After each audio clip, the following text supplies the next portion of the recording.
اللہ الرحمن الرحیم۔ ہم لوگ سورۃ النساء کا مطالعہ کر رہے ہیں اور تعمیر شخصیت کا سوشل پہلو، سوشل سائنسز میں شریعت کے احکامات ہیں جو اس سورۃ النساء میں۔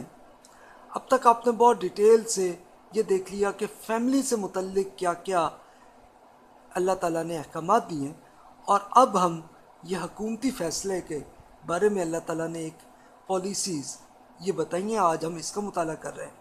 ابھی اس سے پچھلی آیات میں آپ اہل کتاب کے لیے ایک فائنل وارننگ کرتے ہوئے وہ بھی آ گیا، تو اب ہم یہ شریعت کا ایک حصہ وہ اللہ تعالیٰ نے یہاں فرمایا، اور یہاں آ کے آلموسٹ شریعت کے احکامات ختم ہو جاتے ہیں، لیکن پھر کوشچن آنسرز ہیں کہ جو یہ 127 ٹو 176 تک کے سوالات ہوں گے۔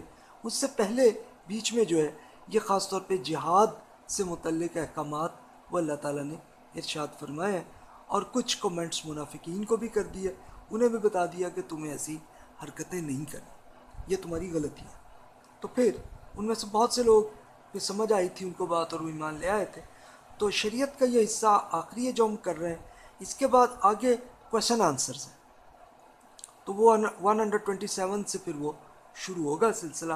بیچ میں پہلے ہم یہ جہاد کے جو احکامات ہیں، بلکہ ہم 71 سے کہہ لیں کہ وہ بھی اصل میں جہاد کے احکامات ہیں، تو وہاں 71 سے لے کے 176 تک کویشچن آنسرز ہی چلیں گے، شریعت کے احکامات ہیں۔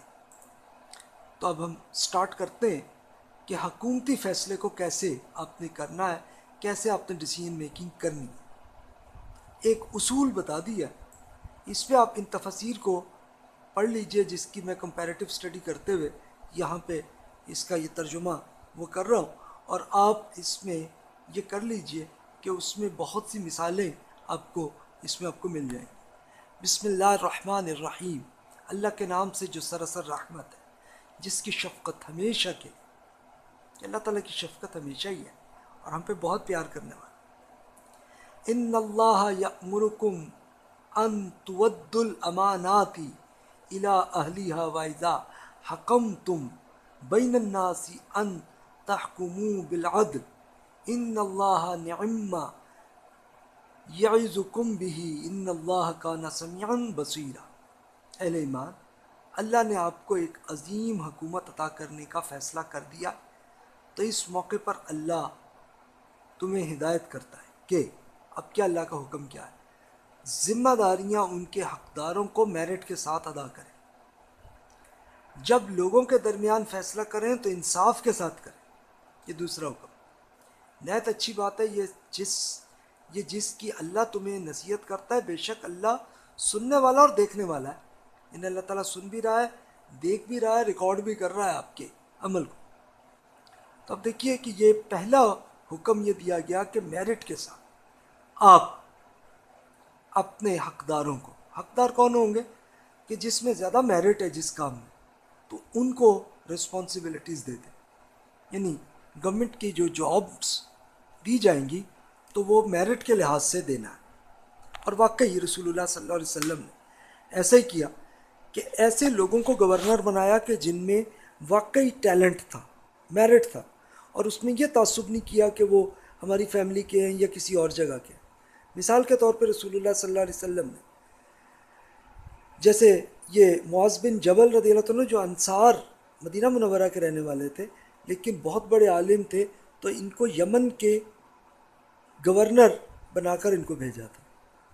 اسی طرح پھر حضرت علی رضی اللہ عنہ جو آپ ہی کی فیملی کے تھے لیکن ان میں بہت ٹیلنٹ تھا، تو ان کو بھی یمن کے کچھ حصے کے لیے ان کو گورنر بنا کے بھیجا۔ پھر جو عرب اسپیشلی مکہ مکرمہ کے جو لوگ ایمان لائے تھے، تو ان میں ابو سفیان رضی اللہ عنہ جو رسول اللہ صلی اللہ علیہ وسلم کے ساتھ 3 جنگیں کر چکے تھے، لیکن اب وہ ایمان لائے تھے، تو رسول اللہ صلی اللہ علیہ وسلم کو ان کا میرٹ کے لحاظ سے معلوم تھا کہ پولیٹیکل معاملات میں وہ بہت اچھے ٹیلنٹ ان کے پاس ہے، تو اس لیے ان کو یہ نجران کا جو ایریا ہے جو اب سعودی عرب میں بالکل یمن کے بارڈر پہ ہے، تو اس کے گورنر انہیں بنایا تھا۔ اسی طرح پھر ایک جنگ میں حضرت زید رضی اللہ عنہ انہی کے بیٹے تھے، تو ان کو پوری ملٹری کے ہیڈ بنایا تھا، حالانکہ بالکل نوجوان تھے. تو کئیوں نے عرض کیا کہ جی یہ بچے کو آپ کیوں اس کے آپ کمانڈر کے طور پہ آپ کیوں بھیج رہے ہیں؟ لیکن آپ نے فرمایا کہ نہیں، یہ کنفرم ہے کہ ان کے اندر ٹیلنٹ ہے. تو یہ کیا. اور پھر صحابہ کرام رضی اللہ عنہم نے بھی یہی کیا کہ سب سے انتہائی میرٹ کے ساتھ لوگوں کو رکھا، اور رکھتے رکھتے ان کو، یعنی حضرت ابو بکر، عمر، عثمان، علی، ابو عبیدہ، پھر معاذ بن جبل، پھر معاویہ، پھر حسن اور حسین رضی اللہ تعالیٰ عنہما کو، ان سب کو ان کے میرٹ کے لحاظ سے ان کو ساری جابز دی گئی. تو آپ امیجن کریں کہ جیسے حضرت علی رضی اللہ عنہ میں یہ ٹیلنٹ تھا کہ وہ یہ اسپیشلی جج کے طور پہ ان میں ٹیلنٹ بہت تھا. تو ہمیشہ حضرت ابو بکر اور عمر رضی اللہ تعالیٰ عنہ کی حکومت میں بھی ان کو جج کے طور پہ حضرت علی رضی اللہ عنہ کو حکومت دی گئی کہ بھی یہ آپ کیجئے پلیز، عدالت کو آپ چلائیں. تو یہ کرتے تھے. ابو عبیدہ رضی اللہ عنہ کو اسپیشلی فائنینشیل معاملات کے لیے ان کو ہیڈ بنا دیا گیا. پھر اسی طرح کچھ اور صحابہ کرام انصار کے، ان کو بھی اسی طرح سے میرٹ کے لحاظ سے وہ عمل کرتے رہے. اور پھر دوسرا حکم یہ دیا گیا کہ فیصلہ کریں تو انصاف کے ساتھ کریں.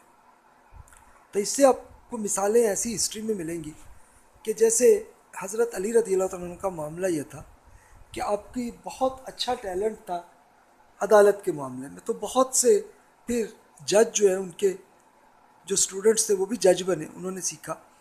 تو پھر اب ہوا ہے کہ حضرت علی رضی اللہ عنہ کی حکومت بنی تھی. تو اس وقت ایک یہودی نے یہ مقدمہ کیا حکومت کی عدالت میں جا کے کہ جناب یہ علی رضی اللہ عنہ کو تو جی آپ کے خلیفہ کو میں نے یہ چیز دی ہوئی تھی تو انہوں نے واپس نہیں کی. تو اب جج نے یہ کیا کہ حضرت علی رضی اللہ عنہ جو خلیفہ تھے کہ بھی آپ آئیے عدالت میں. آپ آئے. تو اب ہوا یہ کہ انہوں نے، جج نے بہت زیادہ عزت کرنی چاہیے، تو حضرت علی رضی اللہ عنہ کو بڑا اس میں غصہ. آپ نے فرمایا کہ بالکل ایسا نہ کرو کہ آپ جب یہ جج کے طور پر آپ یہاں بیٹھے ہوئے ہیں تو آپ کو بالکل، آپ نے ہر انسان کو بالکل ایکول لیول پہ رکھنا ہے. آپ نے تو بالکل ایکول لیول پہ اس یہودی کے ساتھ کھڑے ہوئے. تو اب یہ کویسچن آیا کہ جناب یہ یہودی جو ہے یہ کہہ رہے ہیں کہ جی آپ نے ان کی چیزیں واپس نہیں کی ہیں. تو حضرت علی رضی اللہ عنہ نے فرمایا بھی میں نے کی ہیں، آپ دیکھ لیں، آپ نے چیک کرنا ہے. ہاں جی اب اس کا کوئی گواہ لائیں. تو آپ نے اپنے بیٹے اور اپنے ایک ملازم کا کیا. تو پھر جج نے بھی یہی کہا کہ نہیں سر، یہ سوری کہ یہ کانفلکٹ آف انٹرسٹ ہے. آپ کے بیٹے اور آپ کے جو ملازم ہیں وہ آپ کا کوئی وہ نہیں کر سکتے اس میں سے، تو سوری ہم یہ نہیں کر سکتے.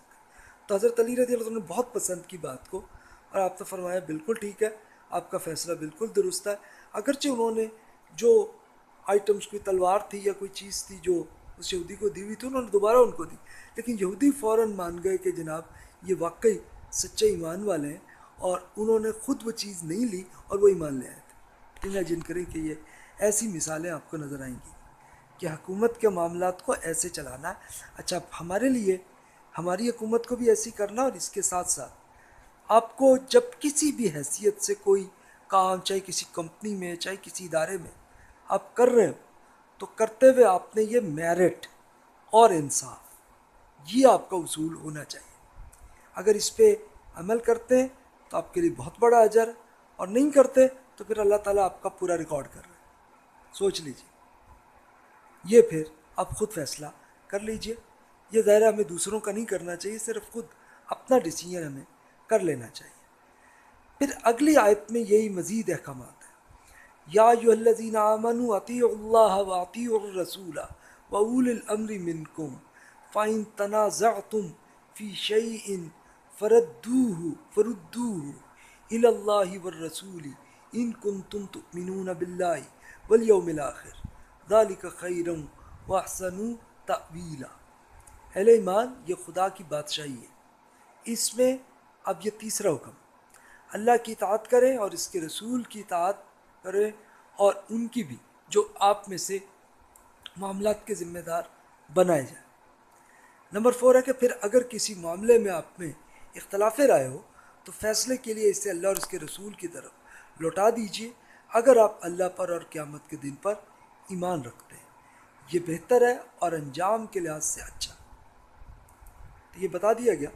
پہلے تو آپ نے یہ کرنا ہے کہ آپ نے جو بھی ڈیسیجنس آپ نے لینے ہیں، یعنی اب گورنمنٹ کے معاملات ہوں یا آپ کسی کمپنی میں کام کر رہے ہیں، اس میں بھی جو بھی ڈیسیجن کریں تو پہلے چیک کر لیں اللہ تعالیٰ کے ارشادات کیا ہیں، اور رسول اللہ صلی اللہ علیہ وسلم نے کی جو ارشادات ہیں اس پہ عمل کریں، اس کے مطابق ہی آپ۔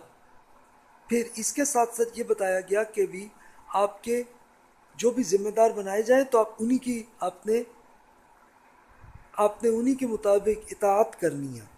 یعنی اب رسول اللہ صلی اللہ علیہ وسلم نے بہت سے لوگوں کو ذمہ دار بنایا اپنی حکومت کے معاملات میں، تو پھر آپ انہی کے معاملات پہ آپ انہی کے مطابق ہی آپ چلیں۔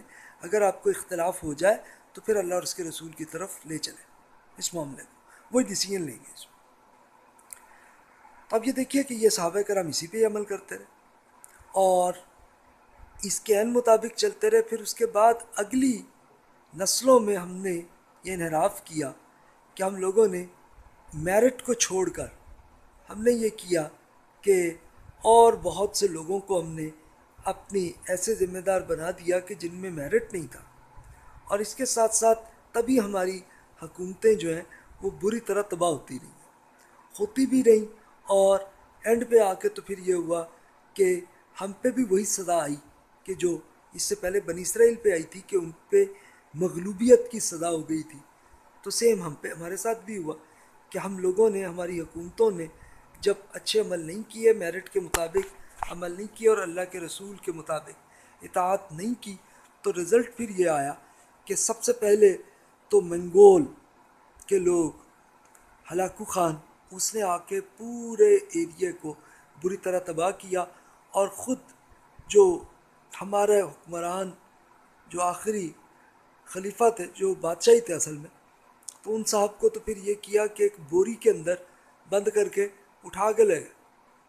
اب ان کو جب بھوک لگی تو انہوں نے درخواست کی کہ بھی کچھ کھانا دے دو، تو انہوں نے کیا کیا کہ سونے کے بہت بڑے سکے وہ انہی کے محل میں سے نکلے تھے، انہوں نے وہی پکڑا لی، بھی یہی کھا لو، تم اس سب کو تم صحیح طرح سے لوگوں کی خدمت میں کرتے، تم نے یہ نہیں کیا، تو اب یہ کھاؤ خود ہی، اسے انجوائے کرو۔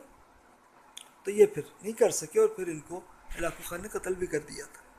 اس کے بعد دوسری سزا ہم پہ ہوئی کہ یورپ کے ذریعے مغلوبیت آئی، اور وہ بہت عرصے تک خود 1947 تک ہم آزاد ہوئے، کچھ اور ممالک بھی اسی کے آس پاس کوئی ٹائم میں ہوئے، لیکن اس کے بعد بھی ابھی دیکھیے تو ابھی مغلوبیت ہم پر جاری ہے، کیونکہ ہم اللہ تعالیٰ کی اطاعت اور رسول کی اطاعت نہیں کرتے۔ آپ کے جو احکامات ہیں، وہ احکامات کیا ہیں؟ میرٹ کے، انصاف کے، اس پہ ہم نہیں کرتے عمل۔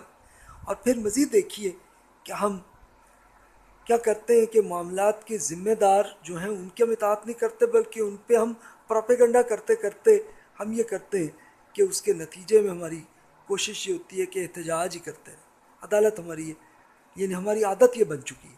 تو یہ صورت حال ہے ہماری۔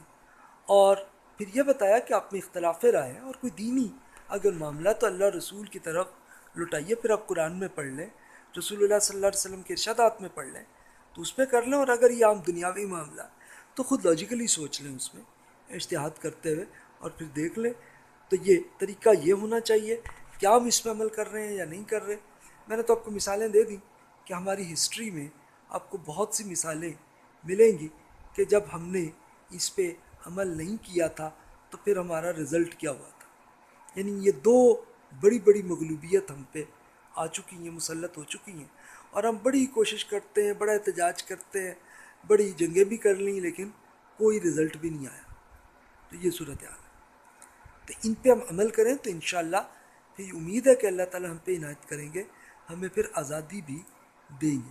اس میں بہت سے سوالات آپ کے ذہن میں ہوں گے، تو آپ بلا تکلف آپ ای میل کر دیجئے گا، اور اس میں آپ کو یہ میں عرض کر دوں کہ ہسٹری کے اندر اگر آپ کریں گے، دیکھیں گے، تو آپ کو اس پوری ہسٹری کے اندر آپ کو نظر آئے گا یہ معاملات کہ ہمارا اگر ہم اپنی امت کی اس پوری ہسٹری کو دیکھ لیں اس ٹائم میں، تو یہ دیکھیے کہ رزلٹ آپ کو یہ نظر آ جائیں گے کہ بھی رسول اللہ صلی اللہ علیہ وسلم سے پہلے کا زمانہ تھا، پھر عہد رسالت کا زمانہ، اور پھر عہد صحابہ کا دور آیا، یہ بڑے عروج کا دور تھا۔ اس کے بعد پھر تابعین، تبع تابعین کی زندگی میں کچھ مسئلے آئے، لیکن پھر بھی ہم سپر پاور ہی رہے، اور پھر تہذیبی عروج کا دور ہے یہ 152 656 ہجری کا، یا اگر آپ اسپیشلی اگر آپ عیسوی کیلنڈر میں دیکھیں تو 767 سے 1258 تک کا۔ لیکن پھر ہم پہ صدا آنی شروع ہوئی ہے تہذیبی جمود، یعنی پھر کیا ہوا کہ ہم لوگ بالکل جمود میں علمی اعتبار سے ہم نے کوئی انٹرسٹ ہی نہیں کیا۔ پھر تھوڑا سا ٹائم آیا، سیاسی عروج بہتر ہوا، لیکن تہذیبی زوال کا پیریڈ جو ہے وہ جاری رہا ہے۔ یہ 1517 ٹو 1800 کا پیریڈ ہے۔ پھر انتہائی زوال کا دور رہا جو 1800 سے 1950 تک کا زمانہ ہے، اور پھر اب کا دور جدید ہے جس میں کچھ امپروومنٹ آ رہی ہے۔ یعنی اللہ کا شکر ہے کہ اب ہم اللہ تعالیٰ کے قرآن کو پڑھنے لگیں، سوچنے لگیں، اور ہم اس پہ عمل کرنے لگیں، تو واقعی آپ دیکھیے کہ آپ کو اچھے رزلٹس آپ کو نظر آئیں گے۔ آپ دیکھ سکتے ہیں کہ اس طرح سے ہمارا عروج ایسے چلا، پھر جمود کا دور آیا کہ بالکل ہم لوگ لاجیکلی سوچنے والے نہیں رہے، علم کا ذوق ہی نہیں رہا، لیکن سیاسی طور پر چلو پھر بھی رہا، اس لیے کہ پاور تھی تو چلتا رہا۔ لیکن پھر ہم تہذیبی زوال اس میں آ گئے اور انتہائی زوال پہ آئے۔ اب تھوڑا سا بہتر ہوا ہے، تو آپ یہ کوشش کیجئے اللہ تعالیٰ کے قرآن کو پڑھتے جائیے، اللہ تعالیٰ کے ایتھکس اور شریعت پہ عمل کرتے رہے، تو انشاءاللہ پھر یقین ہے کہ ہم بہتر آ سکیں گے۔ لیکن یہ میں عرض کر دوں کہ اسپیشلی آپ کے ذہن میں جو سوالات ہوں گے، تو یہ سوال کرتے کرتے یہ پوائنٹس آپ ضرور اس پہ عمل کیجئے گا۔ جس حد تک آپ کو حیثیت حاصل ہے تو میرٹ، انصاف، اور پھر اللہ تعالیٰ کی اطاعت اور اس کے رسول کی اطاعت۔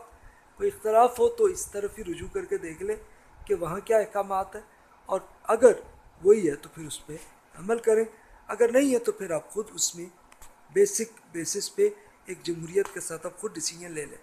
تو یہ ہم پہ عمل کرنا ہے، کرتے جائیں گے تو انشاءاللہ پھر دوبارہ ہم عروج کی طرف آ سکیں گے۔ تو انشاءاللہ آپ کے سوالات کا میں انتظار کروں گا، اور اس کے ساتھ ساتھ پھر انشاءاللہ تعالیٰ اگلے حصے میں، اگلی آیات میں پھر اللہ تعالیٰ نے ایک اور تبصرہ وہ فرما دیا ہے یہ منافقین کے پروپیگنڈا کے بارے میں، اور پھر ان کی فائنل وارننگ بھی ان کی ہے۔ وہاں آ کے پھر یہ موضوع ختم ہو جائے گا کہ جس میں اہل کتاب اور منافقین کی بات ختم ہو جائے گی۔ پھر اس کے بعد دوبارہ شریعت کے احکامات جس میں جہاد، قتل، اور پھر ہمارے کویشچن آنسرز یہ چلیں گے۔ السلام علیکم ورحمۃ اللہ وبرکاتہ۔